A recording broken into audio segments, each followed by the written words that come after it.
주신 하나님의 말씀은 갈라디아서 4장 1절부터 7절까지 말씀 보겠습니다. 갈라디아서 4장 1절부터 7절까지입니다.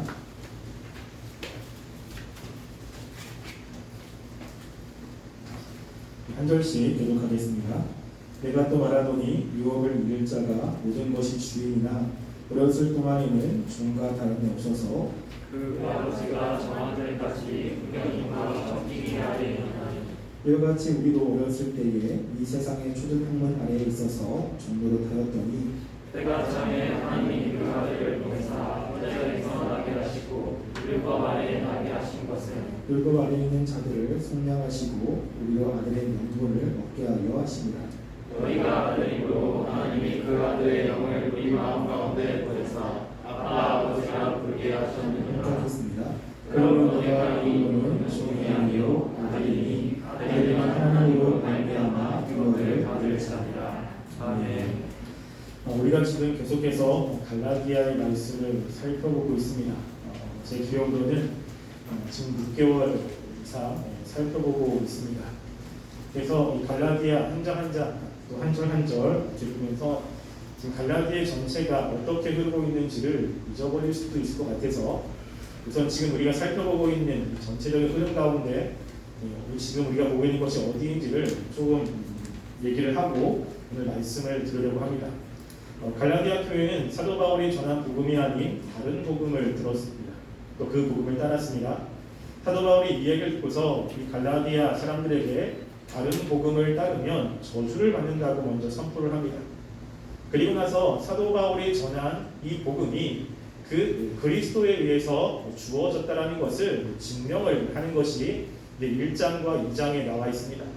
그래서 사도 바울이 예루살렘에 올라갔을 때 사도들로부터도 사도 바울의 그 복음이 하나님의 주신 그 계시라고 하는 것을 인정을 받았다는 것을 이야기를 하고 또 갈라디아 사람들도 사도 바울이 전한 복음을 듣고 그리고 믿음으로 하나님의 자녀가 되고 성령님을 받았다는 것을 이야기를 합니다. 그리고 난 다음에 이 갈라디아 사람들이 지금 계속해서 헷갈리고 있는 이 율법과 복음이 어떻게 다른지에 관해서 3장부터 계속 이야기를 하고 있는 것입니다. 유대인들이 이야기하는 할례를 받아야 하나님의 자녀가 된다라고 하는 것이 이제 구약부터 시작해서 또 예수님의 그 오심 이런 것들로 인해서 왜 그것이 하나님이 지금 이 시대에 주신 것이 아닌지 그것을 이야기를 하고 있는 가운데 있습니다. 그러면 계속해서 이 율법과 복음에 관한 이야기를 사도 바울은 자꾸 같은 이야기를 반복을 하고 있습니다. 그러니까 우리가 보면 왜 비슷한 이야기를 계속하지? 라는 느낌을 받을 수 있습니다. 오늘 본문도 그렇습니다. 4장 1절에 보면요. 내가 또 말하노니 라고 이야기를 합니다. 지금 사도 바울이 앞에서 이야기한 그 내용을 다시 한번 또 이야기를 하는 것입니다. 우리가 볼 때는 왜 똑같은 이야기를 반복하지? 라는 생각을 할 수 있습니다. 한번 얘기하면 될 텐데 왜 그 이야기를 이렇게 얘기하고 또 저렇게 이야기하고 이렇게 이야기하지? 라고 생각을 할 수가 있습니다. 그런데 지금 이것은 왜 그러냐면 여러분들이 교사의 입장에서 그 학생들에게 무엇인가를 알려준다고 한번 생각을 해보시기 바랍니다. 내가 지금 알려주는 게 너무나 중요한 거예요. 이 아이들은 이것을 반드시 알아야 됩니다. 근데 한번 얘기했는데 못 알아듣는 거예요. 그렇다고 해서 그냥 넘어갑니까? 그렇지 않죠. 그 아이가 알아들을 수 있도록 다시 한번 설명하고 조금 더 쉽게 설명하고 다른 관점에서 설명하고 그래서 그 아이가 내가 알려주고 있는 그 내용을 명확하게 알기를 원하는 마음으로 계속 설명을 하지 않습니까? 지금 사도 바울의 마음이 그렇습니다. 우리가 볼 때는 왜 자꾸만 같은 이야기를 반복하지? 라는 생각을 할 수 있지만 사도 바울은 지금 이 하나님의 마음으로 이 갈라디아 사람들이 자신이 전하는 그 복음, 이 믿음이 얼마나 중요한지를 알았으면 좋겠는 거예요. 왜냐하면 그들이 사도 바울이 전하는 믿음을 가지고 있어야 되고 또 믿음이 분명하다라고 하는 것을 인식해야 하나님이 주시는 그 은혜들의 기쁨, 또 풍성한 것들을 누릴 수 있기 때문에 그렇습니다. 만약에 사도 바울이 이야기하는 이 믿음이 아니라 이들이 행위로 돌아간다면 나중에 보겠지만 하나님께서 주시는 예수를 통해서 얻는 그 모든 것들이 다 수포로 돌아갈 위험성이 있는 거죠. 이거는 굉장히 위험한 것입니다. 그러니까 사도 바울은 이 갈라디아 사람들이 이해할 만한 것들, 이해할 수 있는 것들을 계속해서 이야기를 하면서 지금 복음이 얼마나 중요한지 이것을 설명을 하고 있는 것입니다. 그래서 지금 4장 1절, 2절도 그 앞에 있는 내용을 또다시 다른 관점에서 설명을 합니다. 1절, 2절은 지금 그 당시에 있는 이 상속자 절차를 들어서 이야기하는데 이것도 그 당시에는 널리 퍼져 있는 것입니다. 우리가 1절과 2절 보시면 이렇게 이야기하죠.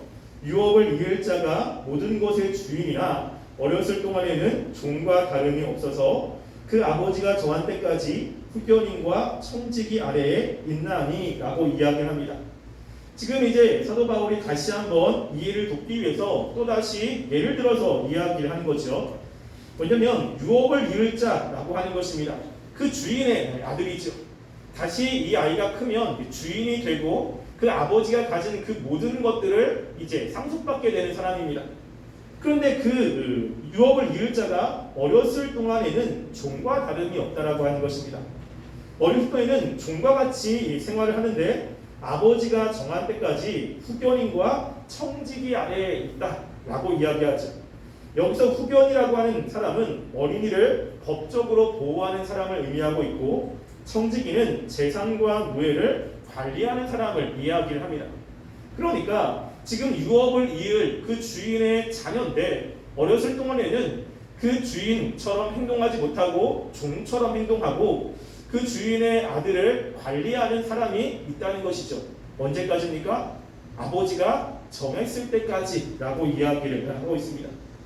우리가 그 앞에서도 계속해서 하나님이 정하신 때까지 우리를 율법 아래에 두었다라고 이야기를 하죠.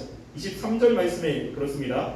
믿음이 오기 전에 우리는 율법 아래에 매인바 되고 계시되 믿음의 때까지 갇혔느니라 라고 이야기합니다. 이 믿음의 때가 바로 하나님이 정하신 때까지라고 하는 것입니다.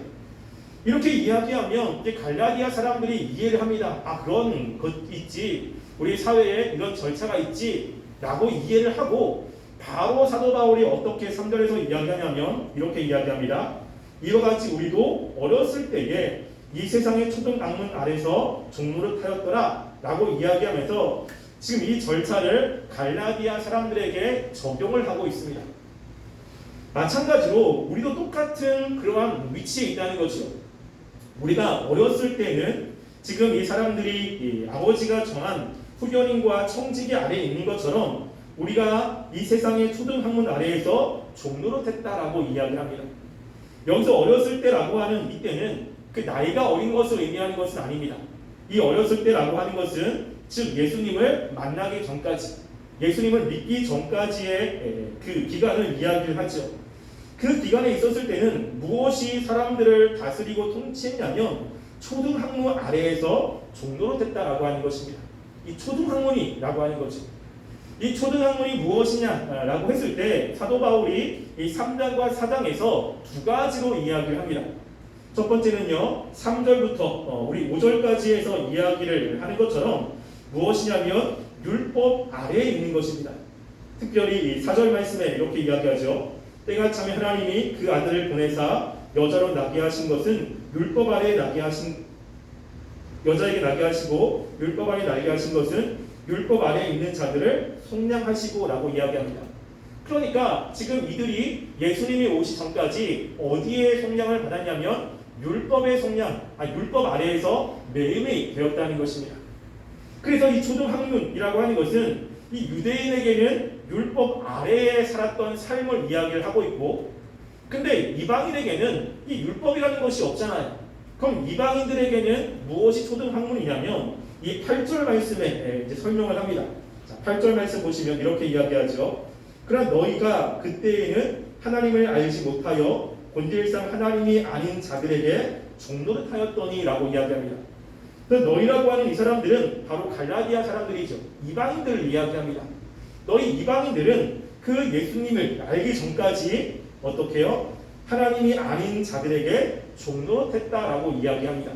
이것이 지금 여기서 이야기하는 초등교사라고 하는 거죠. 초등학문이죠. 그래서 예수님을 알기 전까지 유대인들은 어디에 매여 있냐면 율법에 매여 있습니다. 율법을 지켜야 되고 율법을 지키지 않으면 하나님과의 깨지고 이 믿음이라는 것, 예수님을 바라보지 못하는 그런 기간에 있었죠. 뿐만 아니라 이방인들은 그 예수님을 알기 전까지 하나님이 아닌 자들에게 종노릇합니다. 하나님이 아닌데 마치 그것이 하나님처럼 여기며 살아가는 삶이 있었다라고 이야기를 하는 거죠. 그것이 무엇입니까? 바로 돈과 권력과 자기 뜻, 자기 마음대로 살아가는 것입니다. 하나님이 아닌데 하나님처럼 그것들을 숭배하며 살아가는 삶이라고 이야기합니다. 우리가 그것을 다른 말로 하면 우상숭배라고 이야기하죠. 우상숭배라고 할 때 이 우상숭배는요, 우리가 과거의 구약처럼 어떤 형상을 만들어 놓고 그것을 숭배하는 이런 것만을 이야기하지 않습니다. 이거는 우상숭배라고 하는 것의 한 부류에 불과합니다. 우상숭배의 굉장히 중요한 의미 중에 하나가 뭐냐면요, 원래 인간은 하나님만 섬기며 살게 되어 있죠. 그런데 하나님께서 아담과 하와에게 선악을 알게 하는 나무의 열매를 먹지 말라고 했습니다. 그런데 이 뱀으로 둔갑한 이 마귀가 이 하와에게 찾아가가지고 유혹을 하는 거예요. 뭐라고 하냐면 너가 선악을 알게 하는 나무의 열매를 먹으면 네가 하나님처럼 된다는 것입니다. 그러니까 인간은 하나님을 섬기며 살아가는 그 위치인데 인간의 마음 가운데 내가 하나님처럼 되고 싶은 것입니다. 그래서 그 하와가 하나님의 말씀을 어기고 그 선악과를 따먹었죠. 그 다음부터 이제 문제가 되기 시작하는 것입니다. 우상이라는 것은 어떤 것이냐면요, 하나님 자리에 다른 것을 놓는 거예요. 하나님만 주시는 것이 있잖아요. 우리의 행복, 그리고 우리의 안전, 그리고 우리의 미래의 삶, 이런 거는 하나님만 주실 수 있는 것입니다. 그런데 하나님만 주실 수 있는 것들을 하나님이 아닌 다른 것들로부터 얻으려고 섬기는 모든 행위를 전부 다 우상이라고 이야기합니다. 왜 돈이 우상이 됩니까? 우리가 생각 가운데 돈이 많으면 내 삶이 평안해질 거라고 생각을 해요. 돈이 많으면 내 삶이 안전이 보장될 거라고 생각을 합니다. 돈이 많으면 내 앞의 삶이 훨씬 더 풍요롭고 그리고 잘 펼쳐질 거라고 생각합니다. 그런데 우리의 삶에 그 우리의 풍요 그리고 우리의 앞길 이 모든 것은 하나님이 주관하시는 거거든요. 근데 돈이 많다고 정말로 삶이 평안합니까? 얼마 전에 우영우라고 하는 그 드라마를 보았습니다. 거기에 어떤 사람이 로또에 당첨이 됐어요. 혹시 보신 분 있을지 모르겠지만 로또에 당첨됐는데 그것을 이제 3명에서 나누게 되고 또 한 사람이 거의 14억이라는 것을 이제 갖게 됐습니다. 그 다음부터 이 14억 때문에 그 자기의 아내와 이혼을 하려고 하는 거죠. 돈이 없을 때는 그냥 살았는데 돈이 있으니까 자기 마음대로 살려고 하는 것입니다. 로또에 당첨돼가지고 행복한 사람이 별로 없죠. 근데 사람은 로또를 계속해서 삽니다. 그리고 자꾸만 그렇게 해서 이렇게 천금을 얻으려고 노력을 해요. 분명히 그것이 많은 가정을 깨트리고 사람과의 관계를 깨트렸다는 것을 알면도 불구하고 또 그것을 찹니다.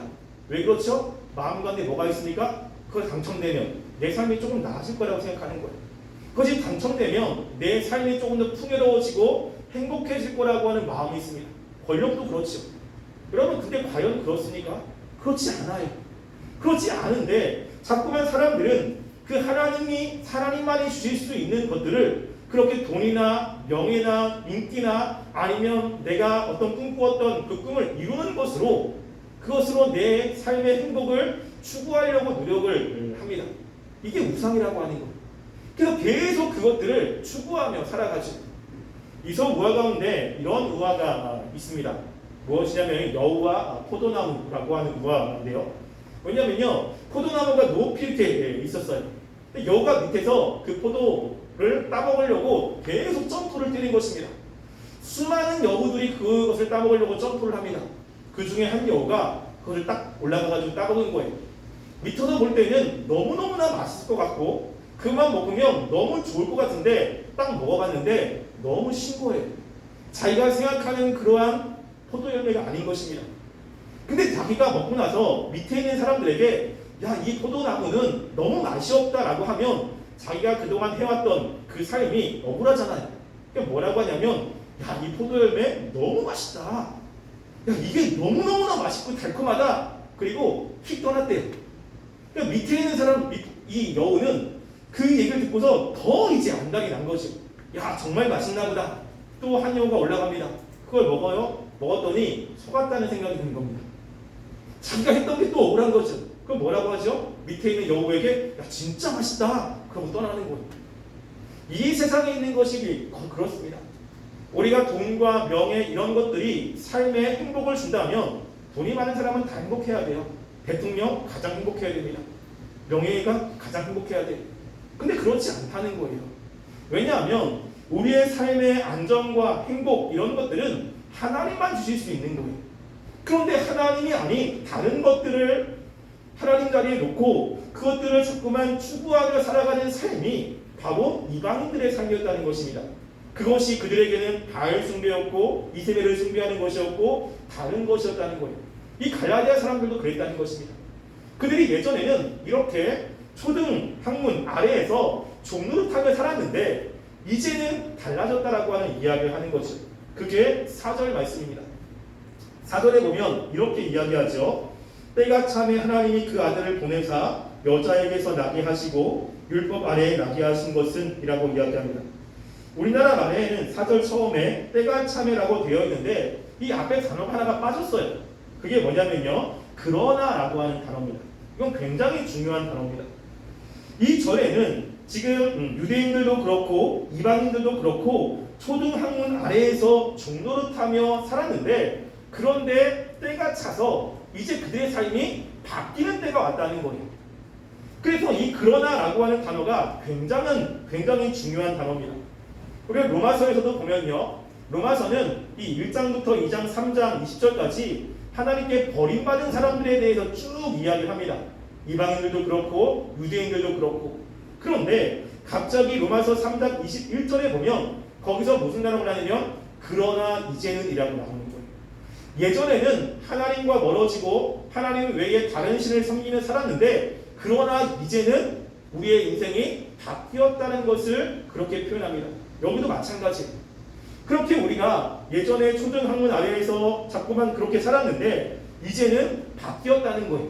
무엇 때문에 바뀌었냐면 이제 때가 참에 하나님이 그 아들을 보내사 여자에게 나게 하시고 라고 이야기를 합니다. 이 때가 찼다는 것은 그 앞에서 이야기하는 아버지가 정한 때가 있다라고 하는 거예요. 아버지가 정한 때까지는 후견인과 청진이 아래에서 살았는데 이제 아버지가 정한 때가 되니까 그때 이 유업을 이을 자의 신분이 바뀌고 그 삶이 바뀐 것처럼 우리의 삶도 바뀌었음을 이렇게 표현하고 있습니다. 그게 무엇이죠? 때가 참이라고 하는 거예요. 예수님께서 이 땅 가운데 오셔서 그 마가복음에 보면 하셨던 말씀 가운데 하나가 뭐냐면요. 마가복음 1장 15절에 이렇게 이야기합니다. 이르시되 때가 찼고 하나님의 나라가 가까웠으니 회개하고 복음을 믿으라 하시더라 라고 이야기합니다. 하나님이 정하신 때가 찬 거예요. 때가 찼고 하나님 나라가 가까웠습니다. 이제는 어떻게 하라고요? 회개하고 복음을 믿으라 라고 이야기합니다. 이제 그때는 어떤 시대가 이제 시작이 되는 거죠? 믿음의 세계. 그 예수님을 믿는 그때가 이제 시작이 된 것입니다. 그 이야기를 하고 있는 거예요. 하나님의 정하신 때가 되었을 때 하나님이 어떤 일을 하셨냐면 두 가지 일을 하셨습니다. 우리의 인생을 이제 완전히 이 세상 가운데 확실하게 바꿀 수 있는 정말로 중요한 분기점이 하나가 있는데 그것은 하나님이 아들을 보내시는 거죠. 근데 그 아들을 어떻게 보내셨냐면 여자에게 나게 하시고 율법 아래에 나게 하셨다라고 하는 거예요. 예수님을 이야기하죠. 예수님께서 여자에게 나게 하시고 율법 아래에 나게 하셨다는 것입니다. 율법 아래에 나게 하셨다라고 하는 것의 의미는 무엇이냐면 그 율법의 모든 요구를 다 순응하셨다라고 하는 거예요. 예수님께서 공생애를 시작하실 때 가장 먼저 하셨던 사역 중에 하나가 뭐냐면요. 할례를 받는 것이었습니다. 아니 세례를 받는 거죠. 예수님은 세례를 받을 필요가 없습니다. 그 당시에 세례라고 하는 것은 하나님께 죄를 지은 사람들이 자신의 죄를 하나님께서 용서해 달라고 하는 믿음의 표현으로 세례를 받는 거예요. 근데 예수님은 죄가 없으신 분이잖아요. 그러면 굳이 세례를 받을 필요가 없습니다.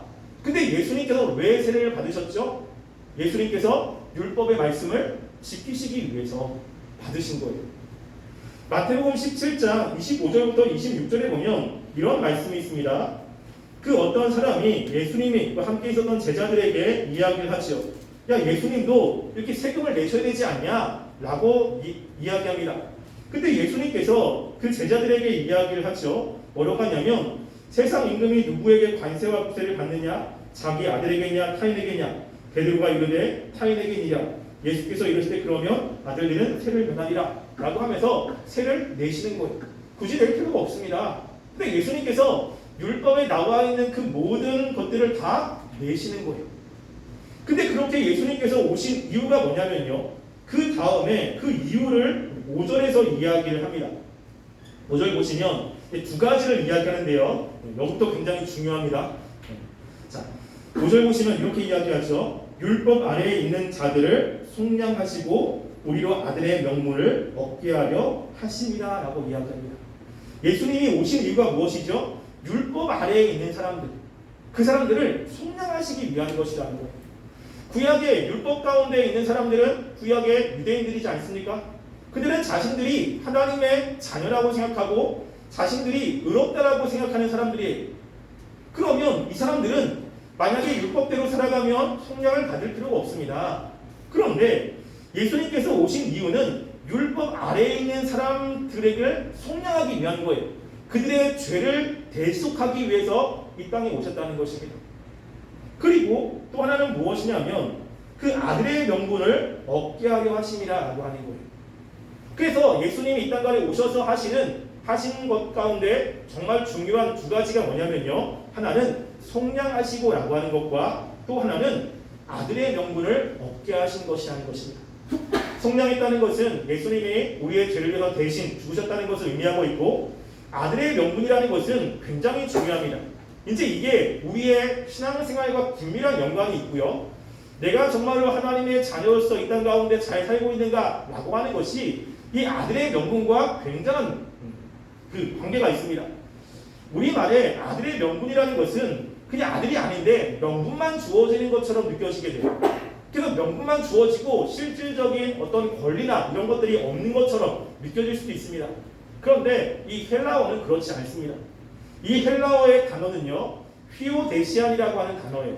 이것을 다른 말로 하면 아들로 입양됐다라고 하는 것입니다. 아들의 명분이 아니라 입양이 된 거예요. 우리나라는 그냥 입양에 대해서 그렇게 사람들이 많이 모르지 않습니까? 많이 안 하기 때문에 그렇고 좀 이렇게 꺼리기도 하잖아요. 그런데 여러분, 그 당시에 예수님 당시 또 바울 당시의 입양은 이 로마인들에게 굉장히 중요한 것이었어요.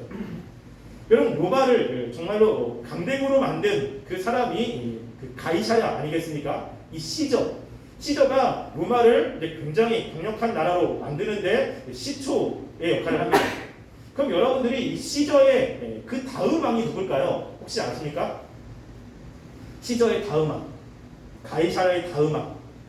그래서 그 사람이 이 황제라고 하는 이름을 이제 얻게 되는데, 그 사람의 칭호가 뭐냐면 아우구스투스라고 하는 것입니다. 이 사람 누구죠? 누군지 아시죠? 머릿속에는 있는데 그렇죠? 이 사람의 이름이 옥타비아누스입니다. 옥타비아누스 있을 때 클레오파트라가 있었고, 그래서 대적과의 막 3파전 싸워가지고 이제 결국에는 승리했잖아요. 여러분, 근데 이 옥타비아누스가 이 가이사랴의 친아들이 아닙니다. 친아들이 아니라 양자예요, 양자. 이 가이사랴가 옥타비아누스를 보니까 너무 총명한 거예요. 그래서 이 가이사랴가 이 옥타비아누스를 자기 양자로 삼아서 자기의 모든 권리를 다 줍니다. 이게 로마인에게는 굉장히 일상적인 거예요. 그래서 황제가 되었을 때 자기의 다음 황제 자리를 자기 아들이 별로 이렇게 시동치 않아. 그러면 종들 가운데 자기가 봤을 때 뛰어난 사람들이 있다면 그 사람을 양자로 맞아서 그 자기의 모든 권리를 그 양자에게 주는 것이 이 당시에는 굉장히 보편적이었다는 것입니다. 우리도 원래는 양자가 아니에요. 우리 아들이 아니잖아요. 그런데 그 예수님으로 인해서 하나님이 우리를 양자로 삼아주셨다는 거예요. 그래서 하나님의 아들이, 예수님이 누리는 그 모든 것들을 우리가 누릴 수 있게 되는 것입니다. 그 중에 대표적인 것이 무엇인지를 이제 그 다음에 이야기를 해요. 6절 보시면 이렇게 이야기하죠. 너희가 아들임으로 하나님이 그의 아들의 영을 우리 마음 가운데 보내사 아빠, 아버지라 부르게 하셨느니라 라고 이야기합니다. 내가 과연 하나님의 자녀 맞는가? 또 어떻게 할 수 있느냐? 증거가 있다라고 하는 거예요. 내가 그냥 하나님의 자녀 맞는 것 같아. 느낌이 아닙니다. 우리가 하나님의 자녀라고 하는 것에 대한 분명한 확증이 뭐냐면요. 하나님의 자녀들에게 하나님께서 성령을 부어준다는 거예요. 성령. 그래서 하나님의 백성들에게는 항상 이 성령이 그 마음 가운데 내주하고 있습니다. 절대 떠나지 않습니다. 이 성령이 하는 그런 역할을 지금 오늘 본문에서 뭐라고 이야기를 하냐면요. 아들의 영이라고 이야기해요. 아들의 영. 이 아들은 예수님이잖아요. 예수님의 영이에요. 그러면 이 성령님이 이 땅 가운데 와서 하나님의 백성들에게 알게 하시는 것이 무엇이냐면요. 이 예수님이 어떤 분인지에 대해서 알려준다라고 하는 거예요. 이건 예수님께서 요한복음에서 이야기한 것입니다. 이 말씀 좀 찾아볼게요. 요한복음 14장 26절입니다. 요한복음 14장 15장은 이제 예수님이 올라가셨을 때 성령의 역사에 대해서 이제 이야기를 합니다. 그럴 때 요한복음 14장 26절 말씀 보시면 그 성령의 역할이 어떤 것인지를 이야기를 합니다. 요한복음 14장 26절 함께 읽어보겠습니다. 시작. 보혜사 곧 아버지께서 내 이름으로 보내실 성령 그가 너에게 모든 것을 가르치고 내가 너에게 말한 모든 것을 생각나게 하시랴. 아멘. 여기 보면 성령님이 오실 겁니다. 앞으로 예수님이 올라가시면 성령님을 보낼 텐데 성령님이 오셔서 하는 역할이 뭐냐면요. 그가 너희에게 모든 것을 가르치는데 뭐냐면 예수님께서 말한 모든 것이 생각나게 한다라고 하는 거예요. 이게 굉장히 중요한 겁니다. 예수님이 말씀하신 그 말씀이 어떤 의미가 있는지 그것이 무엇을 의미하는지를 알게 하신다라고 하는 거예요. 우리가 요한복음 15장 26절에도 그렇습니다. 요한복음 15장 26절도 한번 읽어볼까요? 요한복음 15장 26절 함께 읽어보겠습니다. 시작. 내가 아버지께로부터 너에게 보낼 보혜사 곧 아버지께 나오시는 진리의 성령이 오실 때에 그가 나를 증언하실 것이요. 아멘. 여기도 똑같이 이야기하는 거예요. 성령님이 오시면 예수님이 어떤 분인지를 증명하는 겁니다. 여러분 예수님이 하나님의 아들이라는 것이 믿어집니까? 죽었다가 살아났다는 것 믿어집니까? 이거는 믿어지지 않는 이야기예요. 근데 왜 우리는 그것을 믿지요? 그렇게 예수님께서 죽었다가 살아나실 그때 성령님이 함께 있었어요. 성령님이 그 모든 것들을 주관하시고 성령님이 그 모든 것과 함께 있습니다. 근데 그것을 주도하시고 함께 했던 성령님이 동일한 성령님이 우리 가운데 있는 거예요. 그러니까 우리가 말씀을 읽을 때 성령님이 내주하는 사람들은 이 말씀이 이해가 되지 않고 때론 거북해요. 이게 말도 되지 않는 소설과 같은 이야기입니다. 그런데 이 이야기가 진짜라고 하는 것은 이 우리 마음속에 있는 성령님이 그 당시에 그 일들을 주관했던 성령님이 우리 마음 가운데서 이것이 분명하고 확실하다라고 하는 것을 믿음을 통해서 받아들이게 만드신다라고 하는 것입니다. 여러분 우리가 태초에 하나님이 천지를 창조하셨죠? 여러분 그거 믿으십니까? 근데 왜 그게 믿어지죠? 여러분 태초를 창조할 때 본 사람이 있습니까? 모세가 모세오경을 썼을 때도 벌써 창조가 끝난 지 2000년이 넘어서 모세오경이 쓰여졌어요. 그럼 모세도 그것을 본 적이 없습니다. 하나님에 의해서 태초에 천지가 창조된 것을 기록했을 때 우리는 그 모세보다도 거의 2000년 이상 4000년 이상 후의 사람들이에요. 근데 그것을 읽을 때 정말 하나님이 천지를 창조하셨구나 이게 받아들여진다고. 왜 받아들여집니까? 천지를 창조했을 때 거기에 성령님이 계시잖아요. 하나님의 영이 하나님과 함께 세상을 창조하실 때 함께 하셨다고. 우리는 보지 못했지만 우리 마음 가운데 있는 성령님이 천지를 창조하실 때 예수님의 사역 가운데 또 예수님이 하셨던 그 모든 사역 가운데 함께 하신 성령님이 동일한 성령님이 우리 마음에 계시는 거예요. 그래서 예수님에 대한 이야기, 하나님에 대한 이야기를 할 때 그 성령님이 우리의 지성에 영향을 주셔서 그것들이 믿어지게 하시는 것입니다. 그래서 엄밀히 말해서 성령님이 계시지 않는 사람들은 말씀을 못 믿어요. 근데 그게 어떻게 보면 자연스러운 거예요. 왜 어떻게 믿습니까? 증명도 안 되는 것이고 과학적으로 설명도 안 되는 것인데 또 논리적으로 설명도 안 되는 것을 어떻게 믿습니까? 근데 우리는 믿어요. 왜? 성령님이 계시기 때문에 그렇습니다. 그래서 이 성령님이 굉장히 중요한 거예요. 그래서 이 성령님이 들어온 사람들이 이제 하나님에게 어떻게 진영을 하냐면 아빠, 아버지라고 이야기를 합니다. 여러분, 우리는 하나님을 이 아버지라고 이야기하는 것이 너무나 자연스럽잖아요. 근데 유대인들은 그렇지 않습니다. 유대인들은 자신들이 하나님의 자녀라고 생각을 하지만 실제 기도할 때 하나님을 아버지라고, 특별히 아빠라고 부르는 것을 굉장히 두려워했어요. 그래서 이름 가운데는 하나님이 나의 아버지라고 하는 이름이 굉장히 많습니다. 그래서 하나님이라고 하는 것은 엘인데 나의 아버지라는 것은 아비에, 그래서 아비엘이라고 하는 사람 굉장히 많거든요. 그는 아비야 또 많아요. 그것이 하나님이 나의 아버지라는 것입니다. 이름은 짓는데 실제 기도할 때 아버지라고 하는 것을 호칭을 부를 수가 없어요. 근데 하나님을 아버지라고 불렀던 가장 첫 번째 분이 누구냐면 예수님이세요. 어디서 부르죠? 주기도문에서. 그럼 주기도문 어떻게 합니까? 하늘에 계신 우리 아버지요. 그 아버지가 아빠라고 하는 뜻이에요. 하늘에 계신 우리 아빠. 굉장히 친근한 단어입니다. 어린아이가 아빠를 부를 때 아버지라고 안 하죠. 친근하게 그냥 아빠 부르잖아요. 이게 굉장히 허물이 없는 관계에서 부르는 단어가 이 아빠라고 하는 단어예요. 하나님을 이렇게 부를 수가 없어요. 그런데 예수님께서 하나님을 아빠라고 불렀다고. 그건 굉장히 충격적인 이야기입니다. 근데 우리가 예수님이 하나님의 아들이기 때문에 그렇게 부를 수 있잖아요. 근데 우리도 동일하게 그렇게 하나님을 부른다고요. 왜 그렇죠? 그 예수님을 통해서 우리가 하나님의 양자가 됐으니까. 그래서 이게 어떻게 증명이 되냐면 우리가 하나님을 이제 아빠라고 부르는 것만이 아니라 실제 성령님이 임한 하나님의 자녀들은 어렵고 힘든 순간에 아빠한테 도움을 구하시고, 여러분 우리가 살아가면서 어렸을 때 우리가 필요한 것이 있어요. 근데 내 힘으로 되지 않아. 그럼 누구를 찾습니까? 당연히 부모님을 찾죠. 저희 집에 사랑이가 있는데 저희 사랑이도 뭐 안 되면 아빠를 그렇게 찾아요. 화장실에 가서도 찾고 어디 가서 찾고 자기가 해가지고 위험하면 계속 찾아요. 언제까지 찾냐면 들어줄 때까지 찾아요. 계속 부르짖는 거야. 왜 그렇죠? 의지하게 되죠. 아빠니까. 아빠가 나를 도와줄 거라고 하는 것을 알아요. 하나님의 백성들은 왜 우리가 하나님께 기도하냐면 우리 아버지 때문에 그렇습니다.